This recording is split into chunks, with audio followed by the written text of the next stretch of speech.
નમસ્કાર દર્શક મિત્રો, આપ જોઈ રહ્યા છો સાઈ ગ્રુપ મીડિયા હાઉસ સંચાલિત ઝટપટ ન્યૂઝ।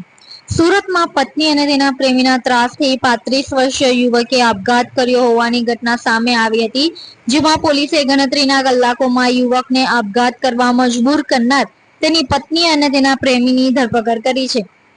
સુરતના પાલ વિસ્તારમાં સુડા આવાસ ખાતે રહેતા 35 વર્ષીય દીક્ષિત ચૌહાણે પોતાના રૂમમાં જઈ ગળે ફાંસો ખાઈ જીવન ટૂંકાવ્યું હતું। દીક્ષિત ચૌહાણના 4 વર્ષ અગાઉ દિવ્યા નામની યુવતી સાથે પ્રેમ લગ્ન થયા હતા।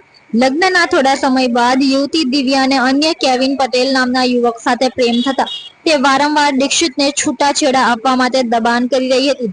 દિવ્યા અને તેના પ્રેમી કેવિન દ્વારા દીક્ષિત અને તેની માતાને વારંવાર આ બાબતે શારીરિક અને માનસિક ત્રાસ આપવામાં આવતો હોવાના પરિવાર દ્વારા આક્ષેપ કરવામાં આવ્યા હતા। પત્ની અને તેના પ્રેમીના ત્રાસથી કંટાળી આખરે દીક્ષિત ચૌહાણે પોતાની માતાને અન્ય રૂમમાં બંધ કરી ઘરે ફાંસો ખાઈ મોતને વહાલું કર્યું હતું। તો જે દિવસે યુવકે આપઘાત કર્યો તેના એક દિવસ અગાઉ પણ તેની પત્ની અને તેના પ્રેમી દ્વારા યુવકને માર મારવામાં આવ્યો હોવાનો પણ વિડીયો સામે આવ્યો હતો।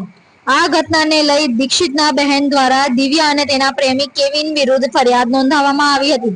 ફરિયાદના આધારે પાલ પોલીસે દીક્ષિતને આપઘાત કરવા મજબૂર કરનાર दिव्या અને તેના પ્રેમી કેવિન પટેલની ધરપકડ કરી કાયદેસરની કાર્યવાही हाथ धरी है। आइसक्रीम हमारे यहाँ रोज चाहिए, और वो भी रिफ्रेश के आइसक्रीम मिक्स। 5 से ज्यादा वैरायटीज। सर्च करो, क्लिक करो, लाइफ को रिफ्रेश करो।